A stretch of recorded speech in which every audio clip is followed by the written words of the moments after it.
देख रहे हैं सी न्यूज भारत। मैं हूं आपके साथ आकांक्षा यादव। वक्त हो चुका है न्यूज आर का।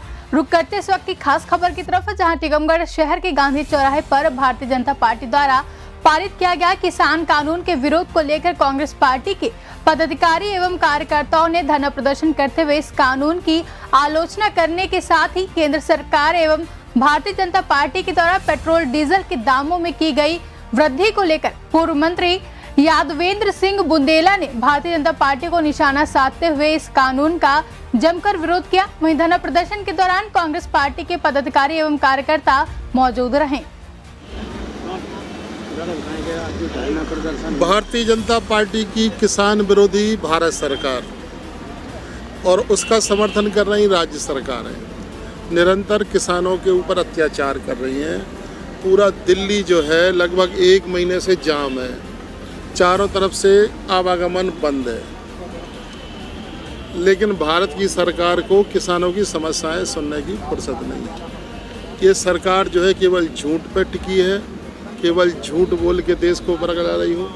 चाहे जीएसटी का मसला हो, चाहे जो है एफडीआई का मसला हो, चाहे नोटबंदी का मसला हो, जितने भी अभी तक उनने कानून बनाए हैं। नरेंद्र मोदी जी ने नोटबंदी के समय कहा था हमें केवल 45 दिन का समय आपसे चाहिए, 45 दिन के बाद हम देश को जो है बढ़िया ऐसा देश बना देंगे कि देश में कोई कमी नहीं रह जाएगी। लेकिन अब कहते हैं कि नोटबंदी हमारा, उन्हीं की पार्टी के लोग कहते हैं कि नोटबंदी भारत सरकार का सबसे बेकार काम है। जब एफडीआई आ रही थी देश में, कांग्रेस के समय में केवल 48% एफडीआई थी, 52% सरकार के पास निवेश था। तब इन लोगों ने पूरे देश में जो है हाय तौबा मचा दी थी। लेकिन अब ये 100% एफडीआई ला रहे हैं, 100% जो है विदेशी कंपनियों का निवेश कर रहे हैं। बड़ी बड़ी जो नवरत्न कंपनियां नेहरू जी ने बनाई थी उनको बेचने का कार्यक्रम चल रहा है और उनको बेच के देश चलाने का काम है। और खरीदार केवल 2 हैं, अडानी और अंबानी। इसके अलावा तीसरा व्यक्ति नहीं खरीद रहा है। तो मैं समझता हूं कि ये देश को बेचने का एक षड्यंत्र है और देश में जहां बेरोजगारी की समस्या है, देश में भुखमरी की समस्या है, उसके ऊपर ध्यान नहीं दे रहे हैं और बाकी सांप्रदायिक बातों के ऊपर ध्यान दे के देश को बरगलाने का प्रयास कर रहे हैं। उसी कड़ी में जो वर्तमान में किसान कानून आए हैं, कृषि बिल आए हैं, वो किसान विरोधी हैं। पूरे देश का किसान चिल्ला रहा है। पंजाब और हरियाणा के किसानों ने तो आम हड़ताल कर दी है, दिल्ली के किसान शामिल हैं, यूपी के किसान शामिल हैं। लेकिन सरकार अपनी जिद पे अड़ी हुई है। सरकार का कहना यह है कि हमने जो कर दिया, मतलब पहली ऐसी सरकार भारतीय जनता पार्टी की सरकार है जो ये कह रही है, किसान कह रहे हैं कि हमें आपकी मदद की ज़रूरत नहीं है और सरकार कह रही नहीं हमें तो आपकी मदद करनी है। मतलब ज़बरदस्ती जो है उनकी मदद करने पर उतारू ये सरकार। और सबसे बड़ी बात यह है कि केवल एक मुख्य मांग है किसानों की कि उसको वो एमएसपी से जोड़ दें। जब तक आप सपोर्ट प्राइस नहीं देंगे तब तक किसान किसी भी हालत में सरसब्ज हो ही नहीं सकता।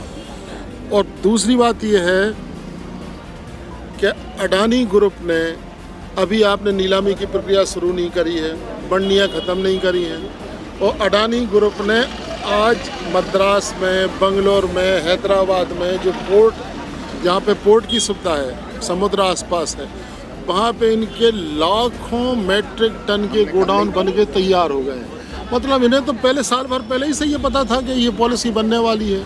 जबकि सरकार कोई नियम बनाती है तो जिस दिन तक वो बनता नहीं है, लागू नहीं होता, और शपथ भी हम लोग इसी बात की लेते हैं कि संसूचित या संज्ञान में कोई बात आएगी तो उसे जब तक वो कानून का रूप नहीं लेगा तब तक हम प्रकट नहीं करेंगे। लेकिन अडानी अंबानी को ये पहले से पता है कि ये ऐसी पॉलिसी आने वाली है और उन्हें अपने गोडाउन बनाना शुरू कर दी है। तो मैं समझता हूँ कि एमएसपी के बिना अगर किसानों के हित में कोई कानून बन रहा है तो वो किसानों के हित में नहीं है, इसीलिए किसान आंदोलित हैं। दूसरी बात कॉन्ट्रैक्ट खेती की बात है। कॉन्ट्रैक्ट खेती में केवल किसानों की ज़मीनें बेचना है। जब वो प्राइवेट के यहाँ गाने रखेंगे तो उन ज़मीनों को बेचने का मतलब उनकी नीलामी होगी, वो कर्जदार बनेंगे और ये दोनों कानून किसानों के हित में नहीं है। आज हम देख रहे थे सुबह से कि राव वीरेंद्र सिंह जो उनकी भारतीय जनता पार्टी के मिनिस्टर रहे हैं अभी पिछले कार्यकाल तक, आज से उनने जो है किसानों को अपना आंदोलन किसान संगठनों को समर्थन देना शुरू कर दिया है। इसलिए जितने लोग कृषि विशेषज्ञ हैं, कृषि के जानकार हैं, वो सारे के सारे इस कानून के विरोध में हैं और उसी कारण से उनके किसानों को समर्थन देने के लिए आज हम लोग धरने पर बैठे। टीकमगढ़ से सी न्यूज संवाददाता गिरीश कुमार खरे की रिपोर्ट। फिलहाल के लिए न्यूज आवर में बस इतना ही। देश और दुनिया की तमाम बड़ी खबरों के लिए जुड़े रहे सी न्यूज भारत के साथ। हर खबर आपके साथ, आपके हाथ।